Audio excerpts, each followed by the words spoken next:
Hello, everybody, and welcome to another Hobby Cheating Q&A Live. This is a show that I do once a month where we sit down together for about an hour, and I try to answer all of your hobby cheating or hobby-related or, sort of miniature hobby-related questions. So up on the side of your screen, somewhere over here, or perhaps over here, in this general area, or maybe here, depending on whatever's going on, you have a little comments box, and you can type stuff there and ask questions, and I will answer them. So I'll wait a few minutes before I start really getting into anything to hopefully everything's live and everything's okay. So if somebody puts some comments in, tells me that everything's going all right, give me a thumbs up, and then we'll get rolling into some questions. For myself, I've spent today continuing to work on my Bloodthirster for the larger project I'm working on. So he's coming along. Obviously, the axe nothing's done with the axe yet, but he's been moving along. So I like how he's coming out okay. It's an interesting model to paint. Yeah, he's a lot of fun. This is the first time I've painted like a real Bloodthirster, this new model. I have a couple Bloodthirsters in my Corn army, but they're all counts as models I used for other stuff. So it's actually interesting to explore this guy for the first time. There's a lot of stuff I can tell he's like the older designed monster. If you look versus him, or if you look at him versus some of the newer stuff, you can see some of the design differences from probably 2014 or whenever this guy was actually designed versus stuff that's coming out now. So it's fascinating to watch the evolution there. But at any rate, so he's coming along. Got a lot more on that project. Not even close. That's going to be another couple weeks of work at minimum. Sorry, just looking at my dog behind me, making sure she's okay. All right. So let's start some questions. So go ahead and drop those in the chat, in those comments over here, and we'll get answering questions. So let's see. Daniel says, could you please tell us your opinion about Scale 75 fantasy and game paints? I find them horrible if I want to achieve an opaque base color, and they separate quite fast on a wet palette. Yeah, I don't know. I mean, I use them quite frequently. A lot of my paints I use are fantasy and games, that part of Scale 75. They are definitely more like traditional paints than the standard Scale 75. That is to say, they're not quite as thick and concrete like. I don't paint in opaque base coats like that. So, I mean, I'm probably not the best judge. That is to say, I'm always operating over a Zenithal, and I want some of the transparency to my paint. I don't even like, I don't paint like that. I don't find having an opaque base coat a valuable thing. You're going to put, like, in general, I'll put a lot of layers on stuff. In about an hour, there'll be a video that releases that shows you how I sort of treat paints. But that being said, yeah, they are, depending on the color as well, they can be a little more transparent. Their darker colors especially are quite transparent, which is actually an advantage if you're trying to, sort of achieve smooth blends together. As far as like wet palette separation, I don't know that I've noticed any huge difference with them. I have some of them on my palette right now. Different paints certainly react differently based on the additives that are in there to your wet palette. So that can be a problem. But I mean, I really like Pro Acryl, for example, but some of their colors you'll see pigment separation. So you just have to remix them on your palette. They hang together, but they separate somewhat. Sorry, my dog just had surgery yesterday, so like I'm here with her. It's all good. She's fine. Just standard stuff. You know what happens when a dog reaches a certain age and you have to make sure that they can't make more dogs. You got to go take them in. But I'm just watching her every so often behind me. So if I look behind me, that's all I'm doing. But yeah, I would say all in all, like, don't be afraid to remix stuff on your wet palette. But I don't think what you're describing is wrong. What I would say is if that doesn't suit your style, if you have a style where you are trying to achieve an opaque base coat, then, you may want to look at something like the standard Scale 75 range, which is a little thicker, or something like Pro Acryl, which has a really, really high level of coverage. It has an incredibly high opacity if put, with just a little bit of water on there. So those would be my thoughts. Okay. Let's see. Eduardo, what's the name of the Iwata airbrush that you use? I saw you ask that question on one of my videos. I'm sorry I didn't answer it yet. I use 2 different Iwata airbrushes. My standard one, like my workhorse brush, is an HPCS. And then for detail work, I use an Iwata Highline. I have other airbrushes as well, but those are the 2 Iwatas that I use. Somebody said I'm looking tired. I don't think I'm looking tired. I'm fine. I'm not tired.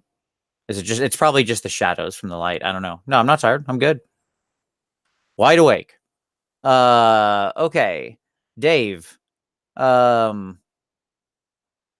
Dave says, got a question regarding Citadel metal paints and their equivalent Vallejo metal color paints. I've searched the web and cannot find compatibility lists. Which ones match? I don't know. It doesn't matter, is my answer. And by that, I simply mean don't worry about equivalencies. Who cares? Find a steel you like, use it for steel. Find a mix of the gold and copper you like and use it for gold and copper. Like, you don't need to, like, if you're talking about if you want to pick from the range and you're trying to find something to start with, here's your Vallejo metal color list: steel, dark aluminum, silver, gold, copper, pale burnt metal, in that order. Okay. I'll say it one more time because I went fast there. Steel, dark aluminum, silver, gold, copper, pale burnt metal. The rest is all optional. But I mean, like, and then just match. I mean, in general, like, you don't need an equivalency. Dark steels are the darker steels, and brighter highlights and reflections are the silvers and stuff, and, you know, blah blah blah blah blah. So that's my best advice. I like with colors. It's not me bagging on compatibility charts in general. Sometimes it can be tough to identify a color. Somebody will say something, they use this particular color in a video. You like the shade, but you don't have that range of paints. You want to know if there's something else available. I get that, especially when you get to like weird, there's certain like very weird tints to things, like off purple, brown, reds, and strange ochres with other hints of color in them, stuff like that. So I get it, but just with metals, it doesn't matter because you're going to end up, like, you can work in other paints with them or glaze over them or do a ton of other things to play with their tone. But when it comes down to it, steel and gold are kind of steel and gold. They have an established, it's trying to represent some kind of established thing in the world. Whereas I can't point to a thing in the world and go, that's made of ochre or that's made of red. Right. But I can look at something in the world and go, that's made of steel. Yeah. Okay. Steven, I'm learning a bit at the moment and trying to figure out saturation. How do you desaturate a color? There are 3 ways to desaturate colors. 1, you add any kind of gray or white that desaturates it more toward sort of a lighter tint or toward a gray desaturation. You can add any kind of brown or darker sort of black that desaturates it by shading it, right? And then the third form of desaturation is the addition of its complementary color. So you take red, you add a little bit of green into it, you desaturate it down. You can do any of those things. Each of those will have slightly different effects. Some of them will have drastically different effects, I should say. Obviously, adding white to red is going to be very different than adding black to red, right? When you desaturate it with the complementary color, if the world was perfect and you took sort of perfect red and mixed it with perfect green in completely equal amounts, you would end up like with sort of a brown in the middle. That would be, you know, you can do that in a computer because you can control colors exactly. In the real world with paints, that's nearly impossible because paints don't use pure pigments. They don't match colors exactly. They're not directly in the middle of a line of like what it looks like to be true red, all of this sort of stuff. Hey.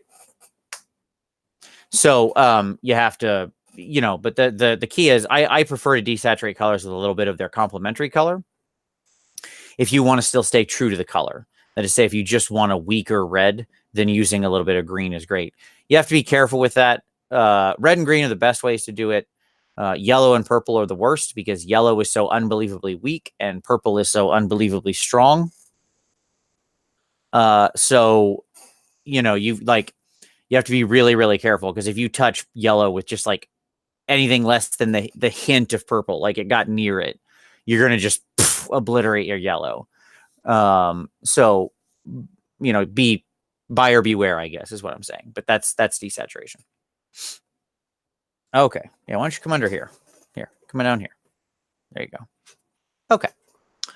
Let's see. Legionnaires. I haven't had a chance to look, but do you know if any of the paints GW is removing from the range for the contrast paints or from the core range of paints? Yes, I couldn't tell you exactly what, but they did alter. They've altered basically all of the ranges. There's a few that are still the same. Like I think maybe some of the edge stuff or dries stayed the same. I'm not sure they changed those at all. But yes, like with the base and layer range, some of those paints changed. Absolutely. They have a new list up on the site. So like if you go to the contrast site, you can see the full list. Adam Trunzo. Okay.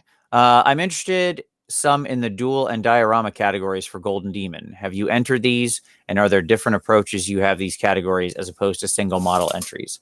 I'm interested in it too, Adam. Yeah, sure. I mean, the sort of basic rules are always the same. So I made a couple of videos on Golden Demon and talked to a lot of people about it. And, you know, Golden Demon is a really interesting painting competition. I don't want to opine on this forever. You can go watch my videos if you want the full sort of my 45 or 50 minute an hour of thoughts on this. But long story short, Golden Demon is what I call a subtractive competition. That is to say, they are very hard on flaws. So like individual flaws will greatly subtract your overall evaluation. That's the best way I can say it. It's not a bad thing. That just means that they highly value the technical aspect of your work. Okay. That is not invalid. That is a completely valid way to do it. That's not to say they don't value the other things. They certainly do value your things like composition and general artistry and all sorts of that sort of stuff. So it's not as though there's just like one standard, this perfect, something that I think people who don't compete a lot often get caught up in is thinking that there should be this like one standard people are painting toward for competition. That's just not true. Different competitions have very different ways that they think about evaluation. All right. Now, Golden Demon in general, so paint as clean as you can, make everything as smooth as you can. Everything should be as technically accurate as you can. That's true regardless. You should always try to tell a story. It should always try to be in world. Use the Warhammer world. Dual pieces and diorama pieces lean much more heavily on the narrative. So they always care whether or not you're actually within the world that GW has created. In other words, if you just like take an orc and make him some kind of very serious scientist or something, I don't know, like, you know, there's no place for this sort of thing. I don't mean like goofy orc scientist. I mean like whatever. You get what I mean, right? You put an orc in a position that an orc wouldn't be in the 40K world or something. That piece probably isn't going to do well. Now, if you make him like a wacky Mad Doc, well, then you're spot on. All right. So great. Okay. The point is stay within the sort of established rubric. It's a big universe in the case of AOS or 40K, stay within it. Both duels and dioramas lean a lot more heavily into that. And so your story needs to be a compelling vignette of the Warhammer world. It needs to capture some je ne sais quoi, right, of what the Warhammer worlds present. So the dual pieces they like are things that are set up in the story, are foes that would tend to go together, or you know, are playing on something that is narratively relevant, right? So a great piece of a diorama that really tells an incredible story is Pisarski Land's piece from a couple years back that had went to Crystal Brush and then went to Golden Demon and ultimately took the sword. Was, you know, Manfred kneeling and laying his sword before Nagash, right? Everything about that piece, the moody lighting, the nature of the narrative being told there of Manfred being subservient to this master of the undead, everything about that was very Warhammer. So my best advice is when those kind of pieces, the narrative is very relevant. Okay. There you go. Brandon, Vince, I'm about to start painting the Nurgle Demon Bloatfly rider model. Should I be pinning the fiddly wings, legs, then airbrush Zenithal? If not, how do you get the light right on the spot? Yeah, I mean, with those bloatflies, I'd go either way. Their wings are kind of spread from their body. Like, I mean, I'm painting this dude and his wings are attached and his wings are a little more in the way than those guys are. I generally do like to leave wings off, but I think in the case of the flies, I would honestly like pin them in and still attach them. They should probably be pinned because they're very fiddly. so you could easily snap them if you're just relying on glue. At minimum, use plastic glue. But my feeling is I don't think you'd hurt your painting too much by putting them in place permanently and then painting. Just general feeling. You know, and that at any rate, regardless of whether or not you want to permanently attach them, you should always attach all components of the model when you Zenithal it. That way you establish a unified initial lighting scheme and kind of understand the whole model. So yes. How would you go, Alston, whatever. Sorry, I'm bad with names. How would you go about painting and converting stone cast Eternals in your style? I assume you mean like Stormcast who are just golems who are like made of stone. I don't know. I haven't thought about it in a broad sense. I'm sure I'd have lots of steps, but here's my short answer. You know, I would use obviously like grays and stuff like that as my base stone because that's what we tend to recognize as stone. But I would spend a lot of time adding other color in because otherwise that is going to be the most boring army in the history of armies. So that is to say, it should be interesting stone. You should go look at a bunch. Like I would spend several hours Googling literally pictures of stone and rock faces and mountains and find what those things look like with greens and browns and purples and reds. I'd use a lot of pigment. I'd make sure there were cracks in the stone. I'd probably texture it some to feel more like rock in some places. Stippling would be a common technique that I'd want to employ. Yeah, that kind of stuff. So lots of like freehand cracks and things like that. Lots of pigment, lots of variation, lots of other colors worked in. That would be my best advice. That's how I would think about it. I would treat them like I treat rocks when I paint them on the bases. And that is to say, I work a lot of different color into them.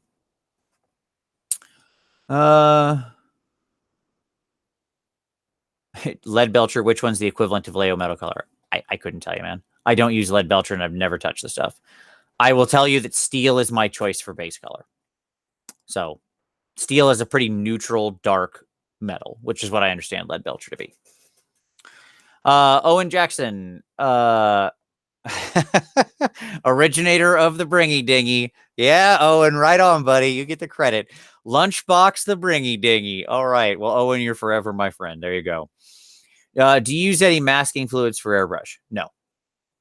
No, I do not. It's not worth it.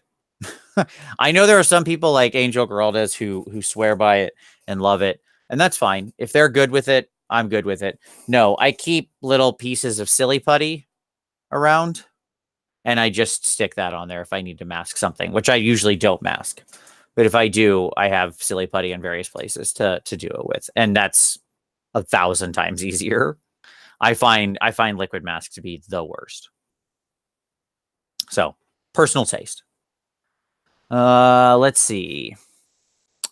Do you ever use different colors of primers to achieve blending Zenithal, or do you just prime in a single color and then Zenithal and shade in regular non-primer paint? Yeah, I sometimes use different colors of primers. It doesn't matter. I use it quite interchangeably. There's no intentionality to it. I really like Stynylres's white primer for doing Zenithal. It's just a really strong white. It's really like, it's really opaque. And like, by the way, you have to keep it. You can probably hear this. I keep a really heavy agitator in there because this stuff needs to be shaken a lot. Otherwise it separates. I have some other Stynylres colors. Like this is sort of a flesh tone. I've got a bone color that I'll use every so often. But usually I just switch my colors by switching paint. Like if I want something really different, if I'm doing, like when I did this guy, for example, who is most definitely not over just black to white, I just used paint, right? I just switched it up and did some purples and browns and ivories and just used paint. I don't think there's actually a functional difference between it. You know, it was fine either way. Okay. Yeah, Dave, don't put your metal colors on. Don't put metal paints on a wet palette ever. I've said this before in previous videos. Do not put metal paints on a wet palette. They shouldn't be on a wet palette. Metal paints will separate with that amount of water. Use your dry palette for your metals. They'll pollute. They'll get in your sponge. You'll have metal flakes that get into things they shouldn't be in. If you're for some reason obsessed with putting it on a wet palette, then buy a second small wet palette. and use it just for metals. But I exclusively use a dry palette for metals. I have never put a metal paint on my wet palette. Okay. Michael Anderson, what's the best way to paint drow flesh? I've had this question a couple times, and the answer is there is no easy way. I have it as a backlog video. I will get to it eventually. It's something that behooves more explanation. The shortest answer is it's mostly a deep black gray with a very short transition through purple into white, through purple gray into white. In other words, most of you need an extremely high contrast style that utilizes like purple and white as your highlights, but your contrast points with like as you're moving through that transition, the transition is short. It's a very poor explanation, but I promise I will get around to doing a video on it. I just need to find some fig that I can utilize for it because I don't really want to. I have no desire to paint like a D&D drow fig, so I need to find something that I want to do in a sort of obsidian skin tone. That also has enough detail and is large enough that it will come through, because when you're talking about small transitions, I'll be painting it and I'll be like, look, see, there's purple to white, and it'll be the size of my, the white part of my fingernail. And okay, good luck seeing that on camera, really, right? Although I did get a new lens, so hopefully things will be better now.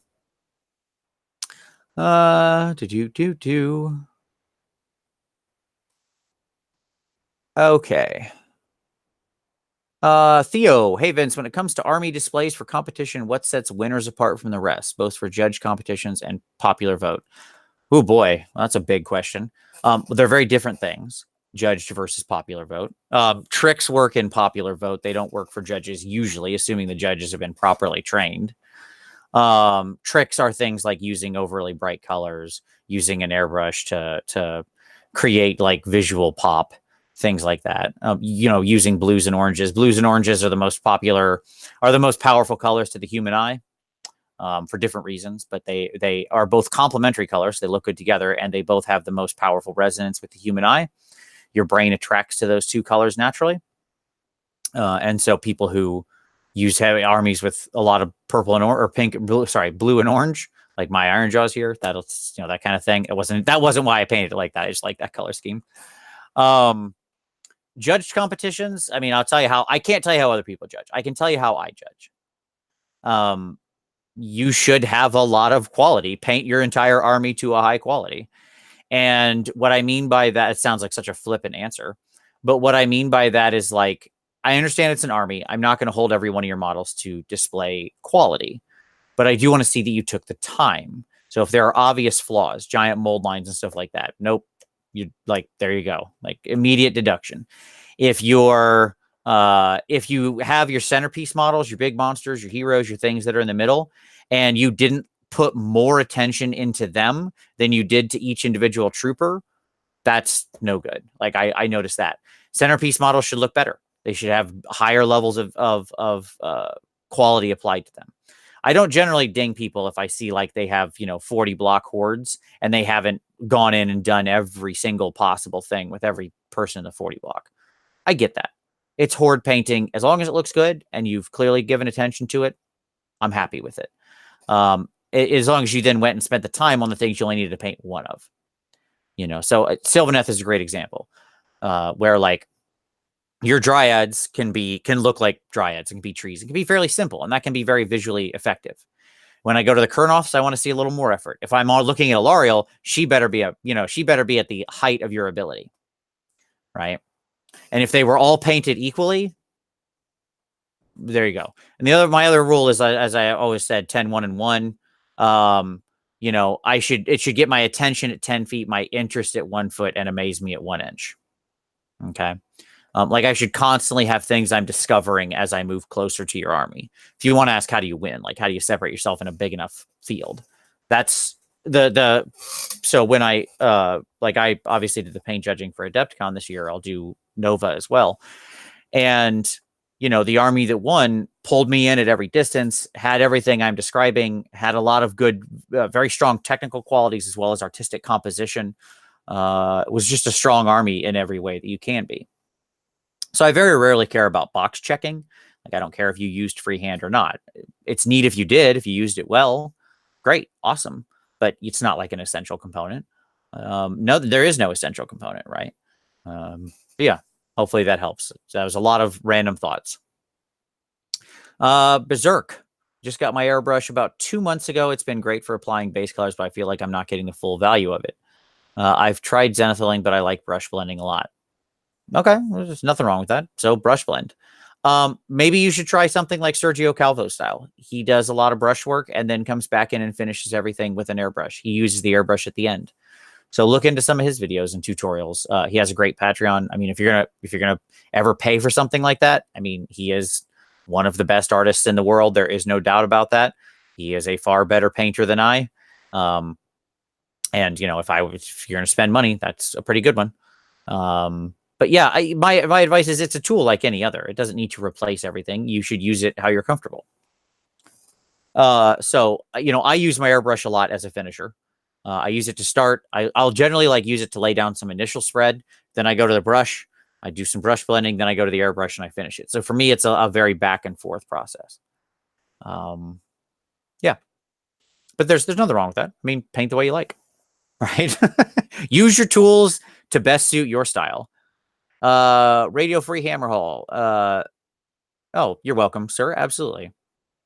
Well, good. I'm glad you're happy with the Vermin Lord Warp Seer, and you're welcome for the advice. Keep up the good work, man. Keep the fight alive. Okay. Will green stuff stick with plastic glue?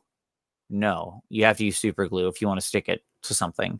I don't generally use an adhesive for my green stuff though at all. I mean, that's not true. Depends on what kind of green stuff we're talking about and how big the piece is. Like if I'm laying down a thin line of it around something like to fill a gap, I'm not going to glue it to anything. If I've made a piece of chain or hair out of green stuff and I'm sticking on like a point like that, I'll glue it down. And then you have to use super glue. CA glue specifically is what you want. Because plastic glue is only for plastic. It literally is. It's the reason it works is because it is causing a chemical reaction. It is causing the plastic it is reacting with both sides of the plastic and causing it to slowly melt into each other. And when it dries, the plastic is now literally melted together because it has melted both sides. If you want to get really strong stuff, you can go get like Tin-X or whatever. Tin-X, whatever, however you say it. That stuff is like, that will literally melt plastic like pretty hard. So, you know, you can get big pieces done with that.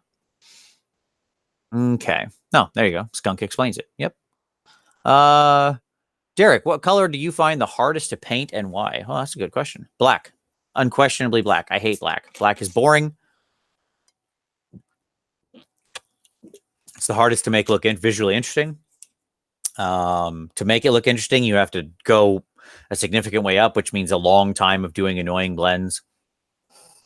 Like I love blending. I just don't like black. It is literally communicating the least visual information to your eye. That's not an opinion. That's just science. Like the nature of how we see in the world, and color is that, you know, you're seeing a color because that's what the surface isn't absorbing. It's what it's reflecting back. Black doesn't reflect any of the colors, traditional hues as we would think of them, right? So in general, it's a pretty boring surface. And I find it to be not fun at all to paint. So you'll see very little black in my army if you look in general. Let's see. Oh, somebody asked green shade for moss. Yeah, sure, moss, but also just like, you know, tiny organic growth on rocks, right? That's in response to my other discussion about stone. What do you do if you find hair or dust particles in your paint job? Try my best to get them off. I find hair in my paint jobs constantly. I have 3 dogs in this room with me right now. 3 golden retrievers, as a matter of fact. And believe me, hair in my paint is a constant part of my life. It is a endless challenge that I just never get done dealing with. But the answer is I keep a little set of, you know, tweezers and I do my best to pull it out. If it's dust, I hope you're not seeing visible dust. If you are, oof, that's rough. I do not know what I would do with dust. I don't generally see dust in my paint jobs. But paint over it, I guess. I don't know. Jody, can you recommend how to use Vallejo Game Ink Flesh Wash? I've tried to use it thinned over a warm zenithal for a starting point for Caucasian skin tone. It looks pretty bad. Yeah, that the Game Ink Flesh Wash. So this is what you're talking about, the skin wash. This one, right? It's probably the one I use the least out of the skin, or out of the inks, sorry. To be completely honest, I don't use it for that purpose. I like it as kind of a weird red-brown ink that I just use for literally purposes like that, for rust and those sorts of things. If I want a flesh wash, I just go Reichland. Reichland Flesh Aid really, you know, I've said before, I'm not the biggest fan of GW paints sort of taken in summation, but the shade colors are good, and Reichland Flesh Aid is one of the best. I really think it's a pretty unique tone for making Caucasian skin tone. Now, that being said, if I want to use it in skin, it wouldn't be as a wash. It would be as a very controlled glaze into things like shadows to add blood or a lot of tan tone to certain elements of skin. That's the best advice I can give you. I don't find it to be an ultra useful thing, sadly. How did you Zenithal your Slaanesh? That was just standard, but then I used an anti-Zenithal of purple to cover over the black. So I don't let black stay there. So black all over everything, gray, white, and then purple from below to cover all the black. Okay. Wow, maybe this has been asked before, but is there painting competitions that you should avoid for any reason, especially when starting out? Or should you get in any chance you get? I mean, I'm sure there are probably some bad ones somewhere, but I haven't competed in everything in the world, but I've done all the major ones in the US, and I found them all to be very positive experiences, regardless of kind of skill level. I will say that, you know, set your expectations accordingly. You know, if you're a brand new painter and it's your first competition, and, you know, you go to some very hardcore competition, you know, I wouldn't be trying to bring home the gold, but your goal should always be the same. And most competitions are pretty good about this, which is getting feedback from the judges and understanding, you know, where your challenges are and where you have opportunity to grow and what you should focus on. And I do find it extremely valuable, regardless of your chance to win. A lot of, I think my early advancement in being able to paint for competition came from going to competitions and getting my butt kicked. Like, that's the easiest way I can say it. A lot of people say, like, oh, I'm not ready for competition, and so they wait and wait and wait. Well, let me tell you what, you're going to wait a long time, and you're going to then go and get your butt kicked. And all you did is delay your butt kicking by some amount of time. Go and get your butt kicked now, and have the judge tell you with the model in front of you in very direct fashion what you need to improve on. Nothing will help you rocket your level of quality up than having, you know, a lot of good artists give you direct feedback.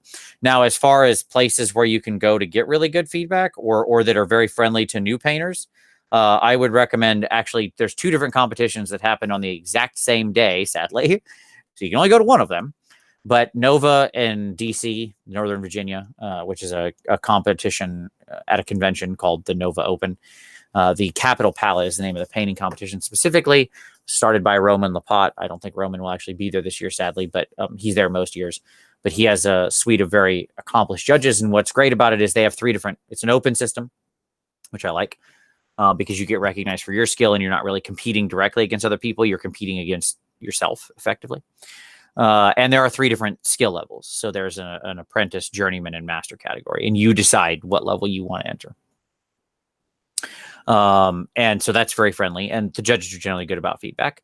The other thing I will say is ReaperCon is a great place. Again, the judges could not be more friendly and open. It's a huge selection of incredibly good artists who go there and attend it. The competition is, again, open system. It's extremely friendly to everybody. It is such a warm environment.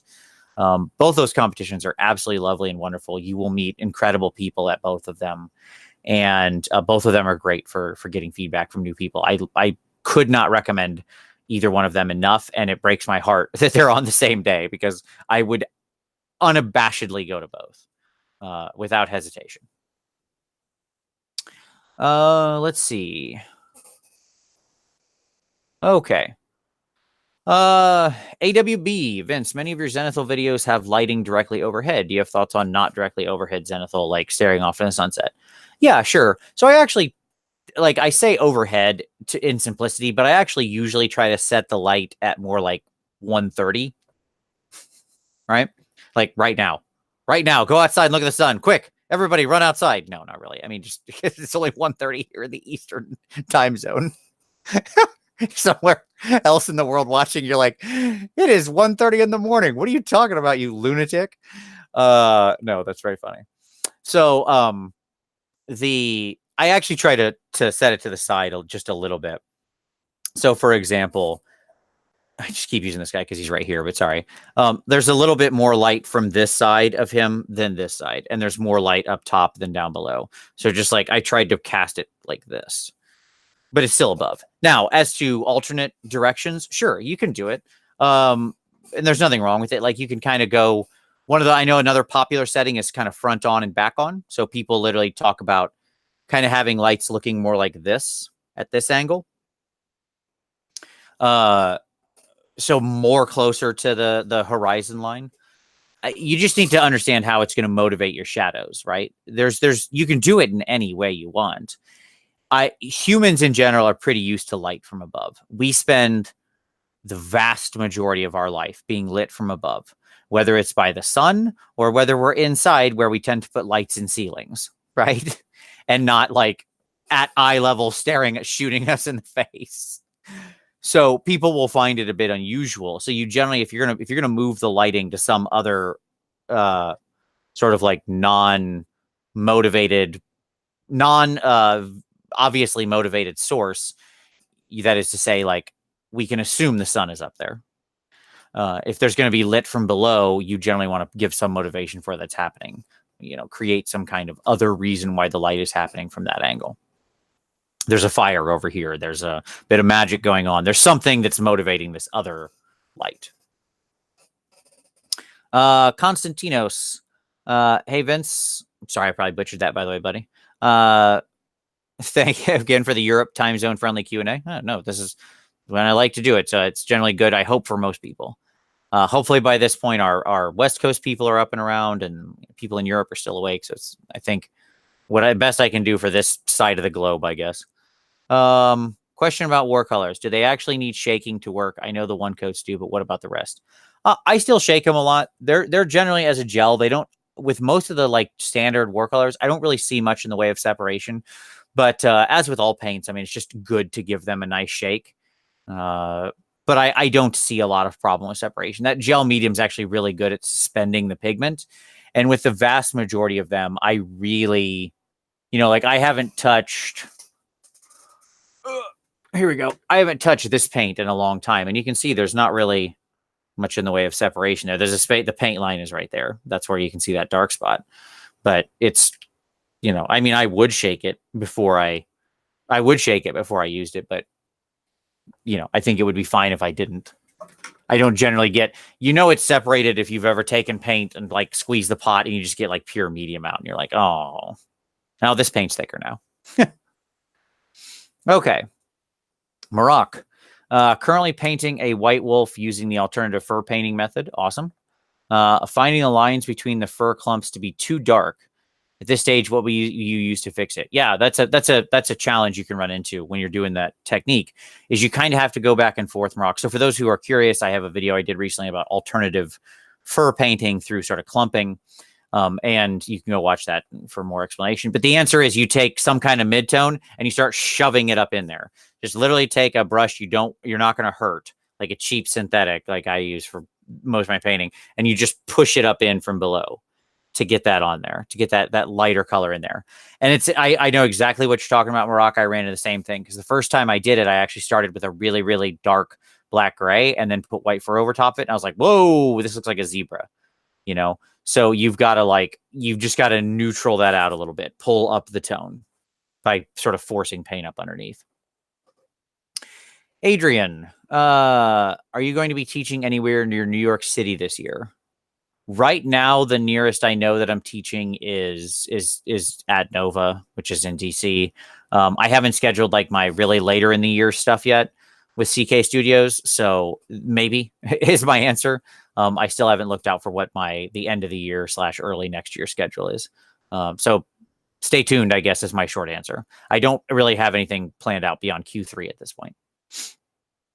And Q3 is full of conventions that I'm teaching at, so that's what got in the way there. Grimlock, what's the difference between gel superglue and liquid glue? Is there a reason as to why to use a gel over a liquid? I've just generally had better luck with gel superglues for stuff where you need a really strong bond. Like the Loctite gel superglue is generally what I'll use, and I find it to be a really good product. So that's this stuff. You can order big packs of it off Amazon or whatever. I find it to be a pretty good product. It's what I use in addition to pinning to hold metal stuff together. It just seems to have a stronger bond because the gel has physical mass. I've never seen like a tensile strength test to know whether or not that's true, but seems like it. Brandon S., you've said before that you think newer painters learn in the wrong order, and one of the first steps should be wet blending. Should a newer painter trying to learn wet blending stop airbrushing besides Zenithal? No. I mean, I think airbrushing is also a good skill to use. I just think that, so about 19 minutes from now, you'll see a video that literally I talk about how I think people should learn to start painting. So if you want to see how I think you should learn to start with a brush, that's there. But I think learning an airbrush is something you should integrate in as well, because the reality is it's a completely parallel skill. Both are informed by each other, but both have a different level of, just as your brush control gets better as you go along. Like if you watch somebody who's a really good painter, they will move their brush very fast and very confidently because they don't tend to screw up. They have a level of brush control from years of being familiar with the tool. The same way if you watch a carpenter who has been working for years, like you watch the smoothness of their cut with a saw, or how confidently they can drill a nail in with a couple swings of the hammer, if even a couple, right? That just comes from like years of practice and a sort of trained muscle memory. I actually don't believe very much in any kind of innate talent. Innate talent is largely scientifically been disproven to be pretty worthless. Training, and especially particular kinds of training, are far more valuable. And so in my estimation, like learning techniques and working with them a lot from the beginning is better, because then you will simply have put in more hours with those techniques by the time you come to wanting to use them. So there you go. Oh yeah, and also Brandon, your answer of playlists, yes, 100%. I need to do it. I keep meaning to do it. The hobby cheating series jumps all over the place as to like, here is a super high-end technique and here is a super beginner technique. I completely sympathetic. I want to actually split it out into, I'll still keep the singular hobby cheating playlist, but I want to make learning tracks out of it. I just haven't had the time to go do it yet, but I will get around to it. Nathaniel, have you tried the new contrast paints? Nope. I will get them with all the rest of you. Like, they will come to me next week, and that's when I'll try them, and then it'll be a few weeks before you get a review. Sorry, I apologize, but that's just what that's one of the reasons I didn't do this next week, is because I have a different show scheduled for next week, and because I don't want every question to be contrast paint oriented before I've had a chance to play with them. I promise you, I will do a video. I will try to do an extremely exhaustive, in-depth video. That is my goal. I want to put them through all the paces. That takes time. So I am just a member of the proletariat here with these paints, just like everybody else. So I'll have to get mine when they come out, and I'll go from there. Okay.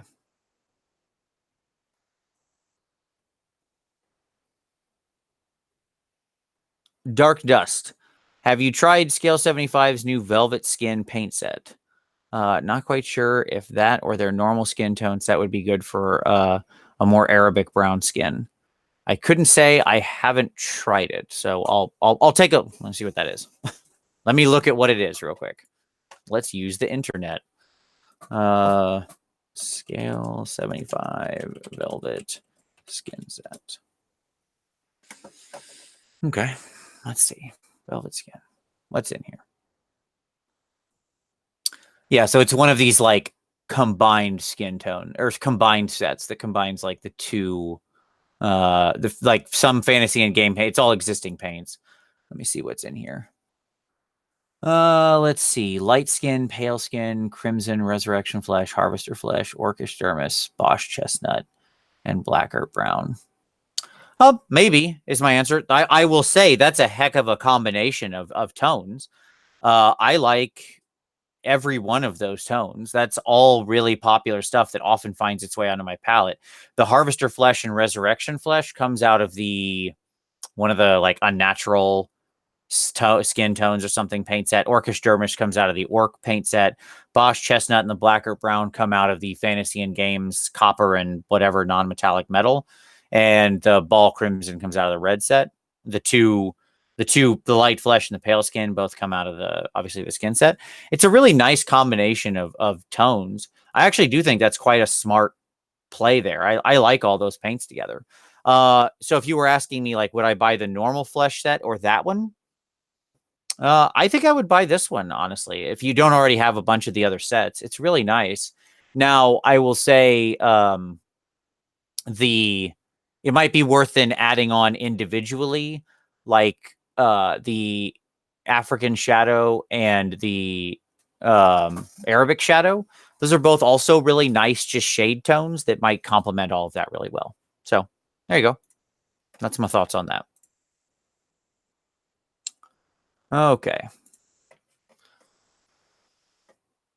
So I have used all of the paints in there, is what I'll say. And I like all of them. Kendon, what techniques would you use for something like Tyranids? Finding speedy techniques for carapace and skin is hard. I hate the dipped look with heavy washes. I mean, I can tell you how I would probably do it, which is I would start by, if I was going to do some Tyranids, just thinking about their soft bellies versus their hard carapaces. I would, of course, Zenithal them like always. And then I would probably lay down my base color with my airbrush as a mid-tone glaze. And then I would probably come in with lighter colors on the edge of the carapace, and with pretty hard lines, I would hash the edges of all the carapaces and find all my highlights and edges. And then I would go back with my airbrush and I would fill in all the shadows and use some mid-tone glazes to kind of smooth out some of those hashings. And then I would probably just do the skin with a lot of wet blending. Personal taste. That would be, if you're asking me from zero, how do I approach it? Not having thought of a Tyranids army before this day, something like that is probably what I would do. Let's see. Heath, do you use different types of paints, i.e. artist paints, did I use different ones to do the freehand, or is it just standard miniature paint? No, just standard miniature paint. Nothing different. Most of my freehand's just standard miniature paint. I mean, I use artist paint sometimes just as part of it if I think there's a value to it or I really want to do something with it. But no, it's just standard paint. Let's see. Oh, excellent, Christopher. Look forward to see you there, buddy. Christopher's coming to the night painting class in Olympia here in 2 weeks, I guess, from now. Yeah, 2 weeks from now. So that'll be an awesome time. Very much looking forward to the class. It's going to be a lot of fun. Okay. Paul says, just back into the hobby, you used to use paints with enamels, and your acrylic is very different. There's too much info on the net. Yeah, well, acrylics are very different. You're not wrong. I mean, my basic answer with acrylics is, yeah, obviously versus something like enamels is you have a much different, your drying time is much quicker, and you don't have a reactivation or a cleanup. If I were telling you, like I said, if I were starting from scratch, I would look up things on like wet blending and glazing, understand what those are, understand layering, glazing, and wet blending and how to interchange them. And I think you'll have a really good start. That'll show you how you can kind of use them together. Beyond that, it's more about just finding your style with them and figuring out exactly what works for you. But if I were going to tell you to search for sort of 3 topics, that would be the 3 topics I would pick if you're talking about trying to get the sort of fundamentals down. All right. Overlord says, wacky discovery here. My tricolor toner cartridge is leaking, so I kept it all in an empty paint bottle. Interesting stuff. I looked at it beside Dalarani Indigo and Dark Green. Yeah, I mean, yeah, that kind of pigment. I don't know if it's dangerous at all. It's probably somewhat toxic, I would guess. But I use like graphite and other kinds of dust and things like that in pigments. You got to be careful with them because they are super duper duper messy. So just be careful with them in general. But yeah, you can that kind of stuff can be good, interesting pigments as well. That's sort of fascinating to use in interesting ways. I don't know that I would try to paint traditionally with them, but they could be used for interesting effects on basing or something like that, just to add splashes of color and be probably fixed with alcohol or something in the normal way. Okay.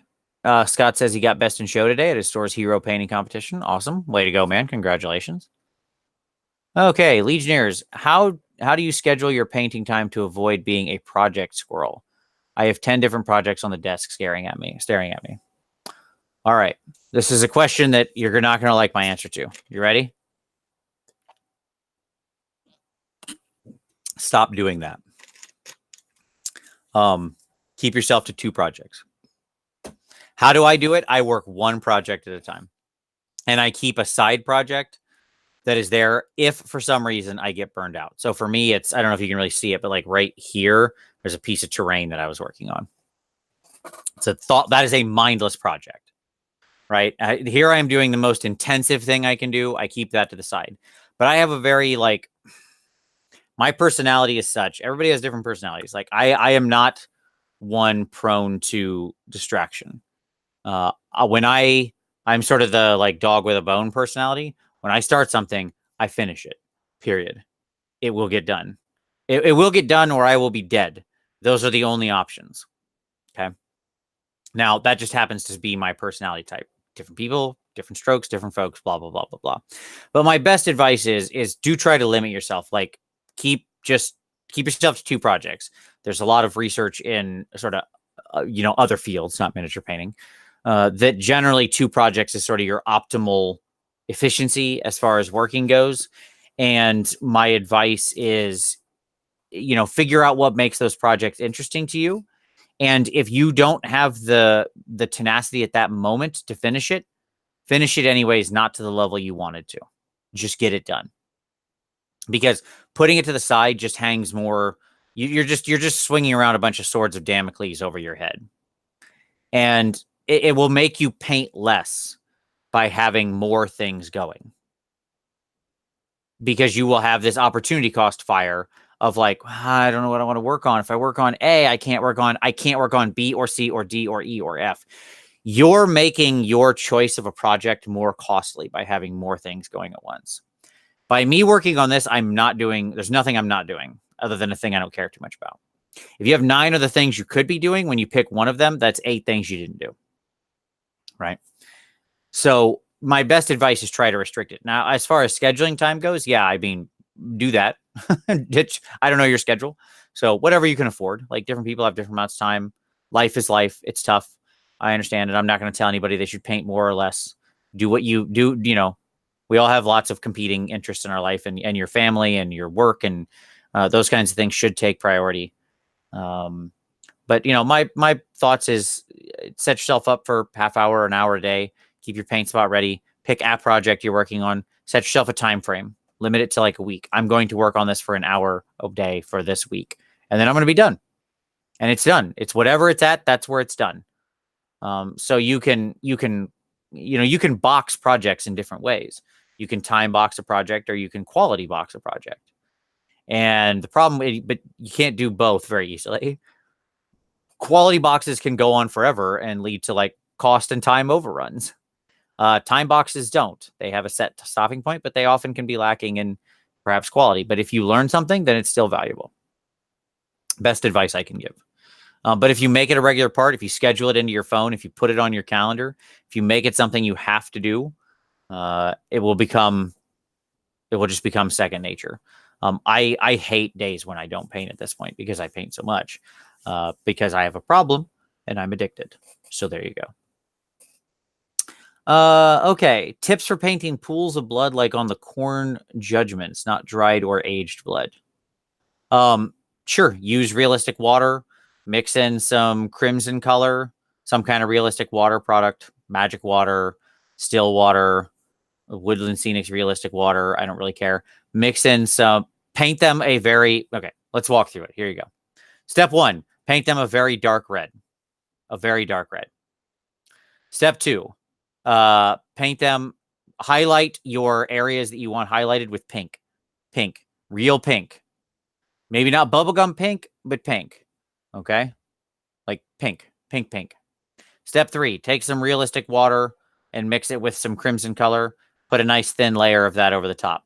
Step 4, use blood for the blood god thickly applied over everything to make little waves and crests and stuff in the blood. That's how I've done it on mine. I've done big giant pools of blood. If you look at when I did the Dark Oath War Queen, I have like a big pool of blood under her. That's exactly how I did that, what I just described. Let's see. Paul leads. How would you achieve black robes with a blue highlight, not gray, and bluer than Frenzian gray, but still black in the shadows? Robes would be on 100 grots, so let's keep it simple. Okay. Black robes with a blue highlight.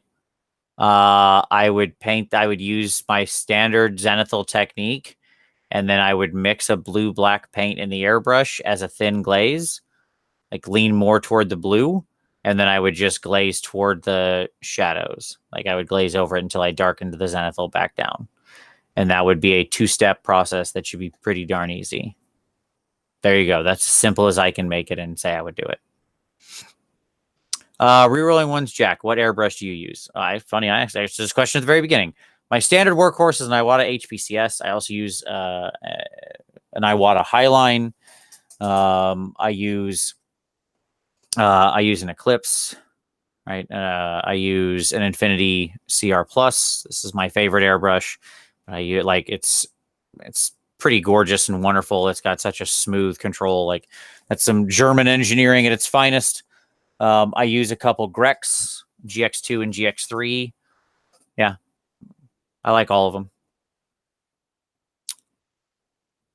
Konstantinos, Interview with the Artist is the Chernobyl of YouTube series. Awesome. I can't reveal any names, man, because I'm still working with people to get things scheduled. But it's like the problem with the series is that I have to reach out to a lot of artists. I have to schedule them out. It has to be within their time frame. And then, things still happen. And if I say like, oh, this person's going to come on the show, and then it turns out like life happens to them and they don't get to come on, you will be sad. Whereas if it's no one, you don't know it. Like taking something away from you hurts more than than giving it to you suddenly, right? So you get what I mean. But thank you. I'm glad you like the new series. I'm very excited about it. I'm talking to several artists right now, trying to schedule everybody out. It's it's always a challenge because everybody's busy in life, and that's super fair. But I love doing this series, and I'm sure that there's enough wonderful artists out there I'd like to talk to that I could do it for years and still have more people to talk to. So it will continue. Radek, it happens to me often that I rub paint off the mini and having a hard time painting over because a piece of paint that are still connected but the edge is lifted. Why are you wiping the paint off? Would be my first question. Like, do you mean with your brush or with your hand? If it's your, so I'll answer this in a couple ways. If it's your hand, stop touching the miniature. Put it on something where you're not, like this is my high-tech paint rack, a cork on a square base on some blue tack on an old spray can cup or lid. Sorry. As you can see, I go ultra high-tech. But this is how I hold the mini, right? And always, like use a glove. I always wear that glove on my left hand. So if I do have to touch the mini at some point, I'm not rubbing with my finger grease, which is going to be more likely to pull paint up. If you mean you're pulling it off with your brush, I don't know, let it dry more, I guess. It's strange. I don't generally pull paint up with my brush. But here's my third piece of advice. Varnish more. Varnish more and in the middle of your project. And let that dry in between. You can varnish any number of times you want. I've varnished him already probably 4 times in the middle of doing stuff. Just to make sure everything was nice and sealed in, give myself a good save point to continue. Even out different finishes because some paint comes out kind of satin, some paint comes out kind of matte, some was, a little bit more glossy. Makes it very hard to judge the piece. So I'll just varnish them out in the middle, get them back to even lighting, and then keep painting. Like you can varnish paint, varnish paint, varnish paint, varnish paint. That Keeper of Secrets, I varnished her maybe 12 times throughout the whole process. It's fine. Just not over the metals.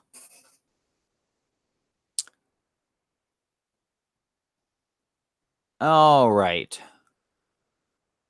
Andrew Wade, have you used metallic paints for non-metallic materials? Yeah, it's a great question. Yes, fish scales I think are a great one, especially if you then paint over them with like thin transparent glazes and stuff. I think can be really cool. So I think like fish scales are the classic example where they have that sort of metallic-ish sheen. If you're really clever with it, you can do certain kinds of fabric reflection by adding a little metal paint into something. You want ultrafine pigment if you're going to do that. So it should be something like scale or Vallejo metal color, where the pigment is highly, highly finely ground, because otherwise it's going to look weird even with paint over top when you have glitter in your paint. But yeah, you can do it. It's a tricky technique to make it sell, but it can be done. Diva, thanks for the hobby cheating. Well, you're welcome. I've been practicing with some push fit minis that have been sacrificed. Hey, that's okay. We all did it. I have a whole case full of like old bone stuff. I went out and just bought a bunch of bones things to practice on a couple of years back, and it's great. Like who doesn't love it? The new D&D minis are also a great way to do that. Those are good. Both like D&D and Pathfinder have a bunch of big minis. I love those. Are great sets, by the way, for basing material too. Cool things to check out. Both there's like treasure chests and racks and all sorts of neat stuff in those sets as well. So if you're looking for interesting base accoutrement, go to your game store and check out the D&D miniatures line. Let's see. Tim Paul. My 5+-year-old nephew starts getting interested in miniatures, and he's pretty good with coloring sheets. Any advice on starting him off? Bigger, cheaper alternatives to GW plastic rack? Sure. Like Bones, what I just mentioned would be great. You can get like super big, crazy things for really cheap. And the new Bones, the newest set, I don't know if it's really out in stores yet too much, but like Bones 3 and Bones 4, I think is when they switched to the new material. It's a lot better. I don't know if or when that's retail, but the classic ones are fine. I mean, he's not going to care about the quality of the sculpt or the casting material at 5 years old. But you can get like big ogres and dragons and monsters and giants and stuff for, like really cheap. Like you get cool giants and stuff for like 10 or 12 bucks. Same with that D&D miniature line range, actually. They have big giants that are really, really cool. And again, they're like $10, 12 bucks, something like that, maybe 15 for some of the bigger ones. So those are both really good options because they're big. A 5-year-old might have a little trouble with the detail on like a tiny human size 28 mil, but something like an ogre or a big monster that's more unified in its material, like it's all scales or it's more flesh or something like that, could be a really good experience for them. So I would look into stuff like that. I love those miniatures in general. They're actually, especially at the bigger scales, they're really good sculpts and perfectly fun to paint. So there you go. Will, starting some Escher clan Necromunda. You've made the right choice. In your opinion, what's some easy patterns to freehand on the cloth? Animal prints. I mean, it's animal prints are where it's at. I don't like checkers. Yeah, leopard, tiger stripes. Like I just did a bunch of random prints. Google the animal, look at the print, and then kind of make it look like that is my best advice. But yeah, like natural cats. I think Escher works well with cats. Just something about it. So yeah, I did tiger stripes and leopard spots. A couple different. I did like leopard spots and tiger spots. They're a little different. Or tiger stripes, sorry, not leopard spots, tiger stripes, and what else did I do? A couple different kinds of spots. Like some are more tiger spots, good lord. Like like some have an open exposed space in the middle and some are more solid. If you look at the different kind of big cats, so you can mix in stuff like that. Like some look more like a curly Q, like a curly fry, as opposed to an actual spot. But both are valid. I can't think of big cat names right now. Puma. Okay. Reflex dog training. How often do you find golden retriever hair in your palette? All the time. All the time. Literally all the time. There is some there right now. I am sure of it. I'm not looking at it, but I'm sure it's there. Let's see. Joseph Unger, hello from Ridgecrest. Hey, how you doing? He's painting an Imperial Fist army. What would be your recommended shade? I found shading these guys to be a nightmare. I posted my first one on the PMP. I'm going to do my Imperial Fist scheme I used for my guys here. I'll put it up on the... I'm going to do a hobby cheating for that eventually. But like I did buy the figure for it. I need to finish this big project, and it's going to take a couple weeks, and then I'll be able to knock out several videos. My answer is not directly in my eyesight, and I don't know why. Huh, that's concerning to me. I might be missing a paint that I need to go pick up.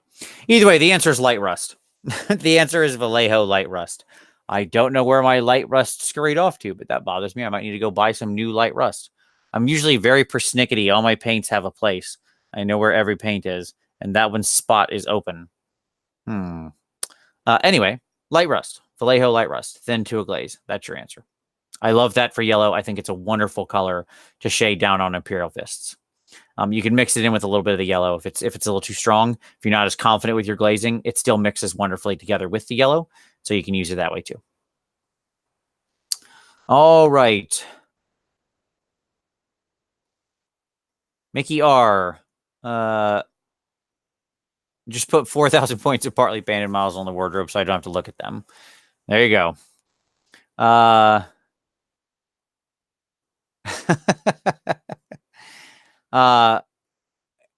Mickey R says, how do I speed paint a base coat? You watch the video that I just put up. Roddick. By accident, I'm using cork as well, even making, wire handles. Cool. I'm using AK varnish once in the middle before metallics, but I still managed to rub paint off with my hand in a glove. I don't know, man. Stop. You're too strong. That's the problem. Your insane Hulk-like strength. Just the friction coefficient is too high. I don't know what to tell you. I haven't had the experience, so I'm not sure. Maybe varnish more. Dane Thompson. 4 a.m. in Australia. Hey, well, there you go. See? Yeah, it is a good time to paint. Anytime's a good time to paint. Anthony says, can't seem to find a photo of your Dark Oath War Queen. I'll see if I can share it out somewhere on Instagram or something. I'll grab a photo of it. Derek. Let's see. It says, I always try my hardest with every mini. Is there any value to speed painting instead of spending many hours on one mini? Yes. So much value. You should not try your hardest on every miniature. Bottom line. That is a waste of your time, especially if you're like, depending on where you are in your particular journey, you are just probably spinning your wheels a lot. My answer is paint more and deliberately practice. So like what I mean by that is instead of trying to do everything to the maximum value and burning yourself out, if you're trying to get an army painted, paint a whole army, paint for fun sometimes, speed paint, test yourself to get better brush control, to do it faster, to try different techniques, and then accept the lower quality. But most importantly, deliberately practice something. Like say this is a mini where I'm going to work on this particular type of blending, or I want to work on this particular technique or this particular effect, whatever it is, do those things and work those things and then evaluate yourself at the end. The more you paint and deliberately practice individual elements, the more chances for evaluation you have and the faster you will evolve. There will come a point where you simply cannot put maximum effort into each mini. It cannot be done. If I put my maximum effort into each mini, I would paint, a mini a month, right? Because my maximum effort is something like I do for the high-end competitions, and that's 100 hours or plus a mini, right? And that's just not going to be where you want to live. You're going to lose your mind. So my answer is instead focus more on what you're trying to achieve, right? Set particular targets for yourself and measure yourself against that metric. You'll see a lot more improvement if you process like that. In other words, to put it in terms like think software, right? You don't when you're sort of testing to improve the software, you don't run full regressions every time you want to test. You test particular elements. You stress particular parts of the code.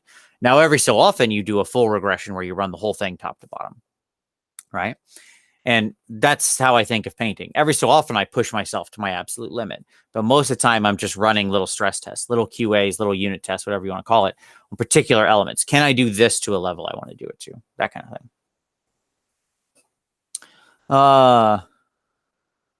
Okay. How do I feel about my fancy paint chair? It's a gaming chair, actually. It's not super fancy, but I love it. I love this chair. It's the second one I've owned.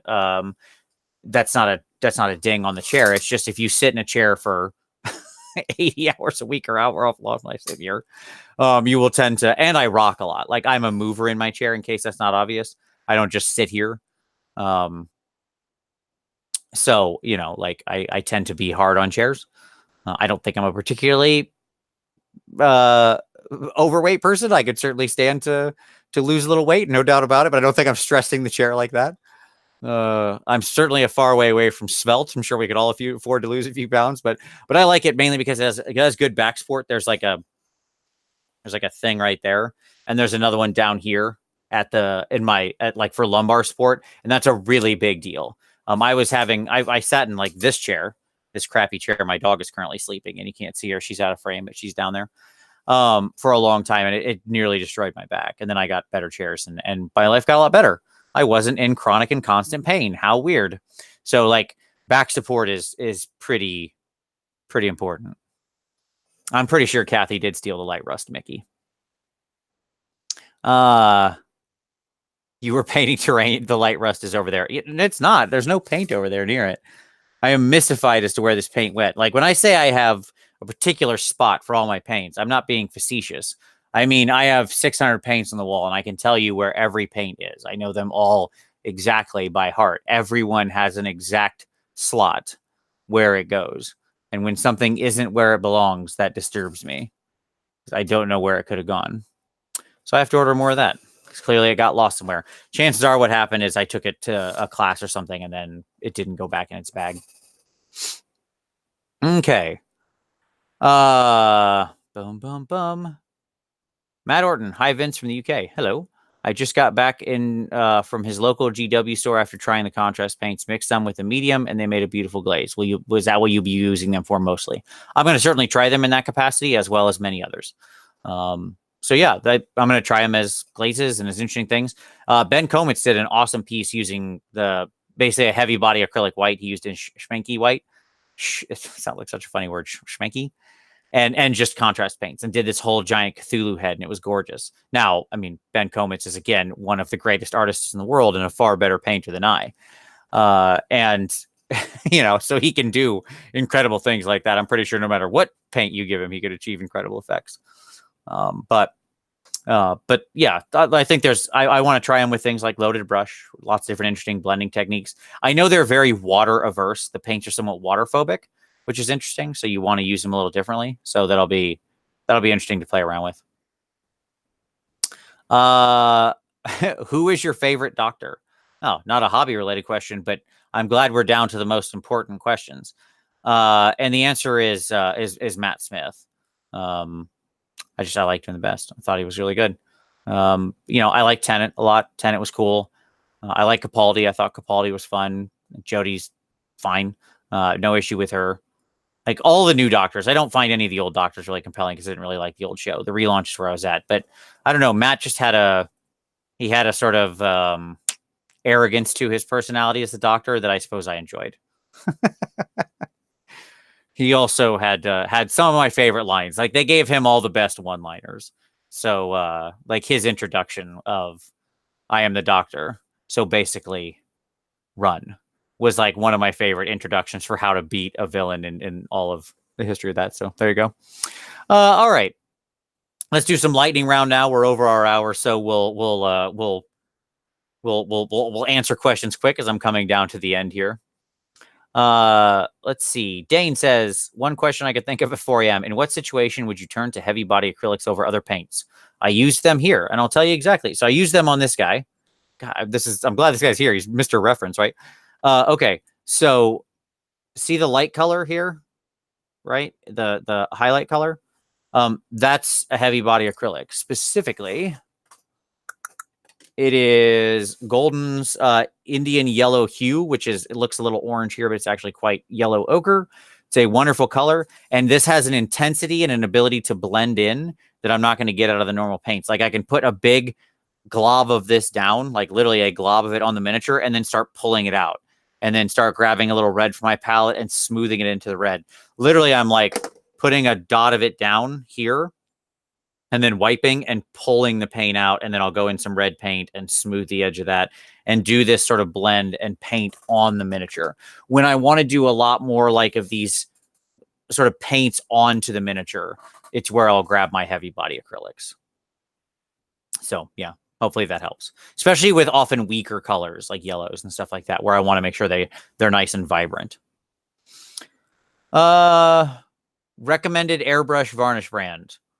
AK Interactive Ultra Matte Varnish, except no substitutions. I use it for brush and airbrush. It's what I use all the time. It's what I used a bunch here. It's a great varnish. AK Interactive Ultra Matte Varnish. Mickey, if Tomb Kings come back, she wants to do a Hail Cetra diorama. There you go. Would big and grand be better or small and subtle? I mean, it depends on how big and grand. I mean, I think you can tell a good story either way. Honestly, I think in general, dioramas work better when they're smaller. That sounds weird. But like and what I mean by that is you want to, I think diorama is the most impactful when you reduce the negative space as much as possible to the scene you are trying to tell. I think a lot of dioramas, people go wrong and include all this extra space because they want to get this impression of size. All that does is water down the narrative, the message. You can often, not every time. But I feel like you're trying to say something with a diorama. Like there's some moment, something you're trying to communicate.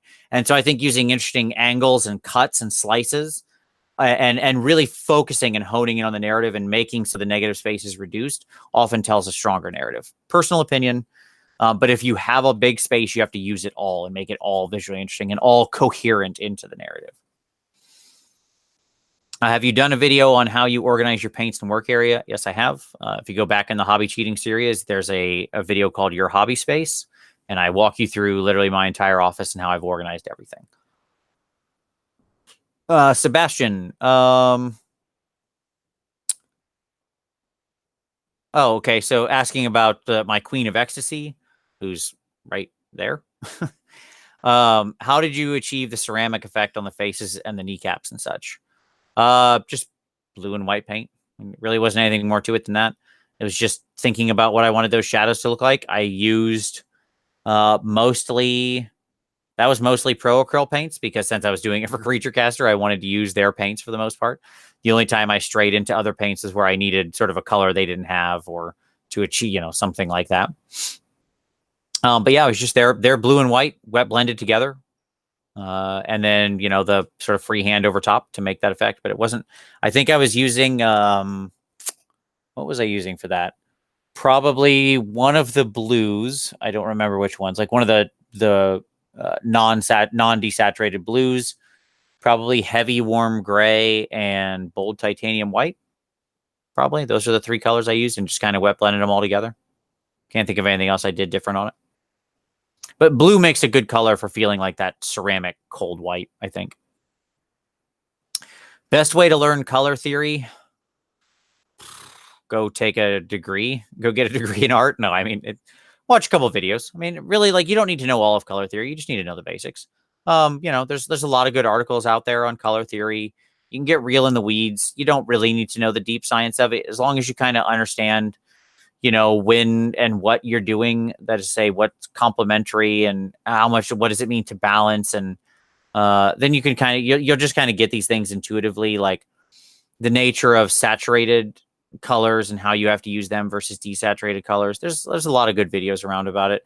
My advice would be, just kind of read some blogs and watch some videos. There's just some sort of intuition to it. As long as you understand the basics, you're good to go. Like it could be you could literally do, multiple college courses, and there are on it. So you can go deep down the rabbit hole, but I don't think you need all that. Okay.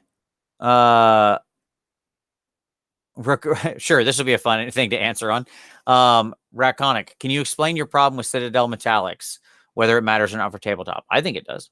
My problem with Citadel Metallics is they are not good paints. That's the short answer. And what I mean by that now, okay, so I've made a normative statement, so now I have to justify that. Here is how I am justifying that.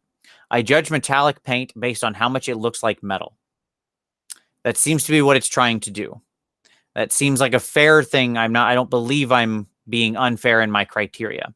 How close to actual metal do you look? That's how I evaluate a metal paint. GW does not grind their pigment small enough. And so what you get, metal paint generally uses some kind of mica, aluminum, a bunch of different stuff. And when people use fake things like mica as opposed to aluminum and then doesn't ground it fine, you get glitter paint. You get paint that doesn't look like metal. It looks like glitter. And it's big and it's chunky. And when you take a picture of it with your camera and you zoom in a little bit, not like to microscopic levels, I mean just a little, like, or you can even see it when you hold it close to your face, it looks bumpy. And when that happens, then it doesn't do things like look smooth. And metal is generally smooth. Now, iron and steel do have microscopic imperfections. That's what causes them to rust and weather and oxidize. That's fine.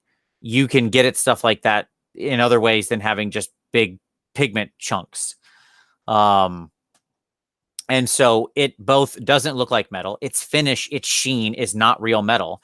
And if you want proof in the pudding of that, take something that's real metal and put it next to it and ask yourself how much like this thing that is made of steel does this thing that my GW metal paint is painted in actually look like? And if the answer is not very much, there you go. Whereas like the Vallejo metal color looks like metal. It paints like steel. Its pigment is ultra fine. It's the level of reflections you get is correct and high. It has this unbelievable sheen to it. And so, you know, you get something that actually is acting like metal and reflecting like metal and looking like metal. It doesn't have big, gross, visible pigment in it and isn't bumpy and won't take, you know, and takes things like inks and glazes better. And so is has more artistic potential to do things like light pollution and NMM effects in your TMM and stuff like that. So that's why the scale range is also pretty close. They also have a nice finely ground pigment. Banshee designed the steel set originally, and I think he did a good job with it. So it's like Vallejo metal color is the A+. Scale is like a good B+, and then kind of everything else down there is like an F. Basically, is how I think about it. Okay. All right. Well, I keep getting a couple more that I think are interesting. So here we go. Quick answers. Considered painters say scale 75 has a learning curve, and I'm curious what exactly the properties you think make this a harder paint to learn. Started using scale 75 after Vallejo for years and wore colors for a few months and haven't had any snags. Good.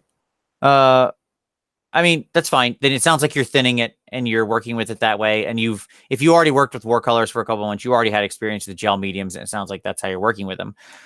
People say that because you as a gel paint, people will often try to just take it from the pot and paint it straight. My guess is you're a layer painter with some good experience in that. You're good with understanding your paint's consistency and thinness. And so you just took it. It starts thicker. You still thinned it to a nice working level for you and then worked it. Not everybody has that level of experience, and that's why it can be tougher. Scale 75 also gives you the ability to do like what I was talking about with heavy body acrylics, where you're painting on the miniature. You're not trying to put a thin layer down. You don't want a layer. I don't want it thin. I want a glop. So then I'm going to paint on the mini. And that's that can also be part of the learning curve of the different ways you can use it. How much thinner you can take it to make a glaze, or you should take it, and so on and so forth.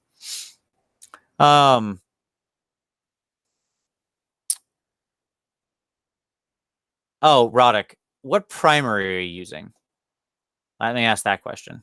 And or are you painting over plastics or metals? And or how humid is it where you are? Roddick is asking a question about it that I've said in the past that it looked like there was some visible pigment in his metals. There's lots of things that can contribute to that. Metal miniatures often can have it because the surface can be uneven. Using a rattle can primer can often have it because it's not as finely ground pigment in there, especially if it goes on a little thick. High humidity can cause it because it can cause sort of puckering in the paint. It's just a lot of different ways it can happen. It could be any of that happening to your Roddick, so I can't say. John J, do you use a system of paints for faces? Nope.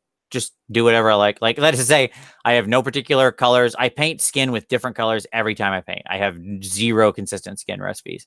I like skin to just look however I feel like at that moment. You know, there are certain rules, like this area should be quite dark. This area should have red tones in it. This area should have red tones in it. Cheeks should have red. this should tend to be more yellow, and this should tend to be more blue on males. But other than that, no, kind of they're more guidelines. All right. Do you ever use the Badger Minotaur metals? No, I have used them, and I do not like them. Yeah, there you go.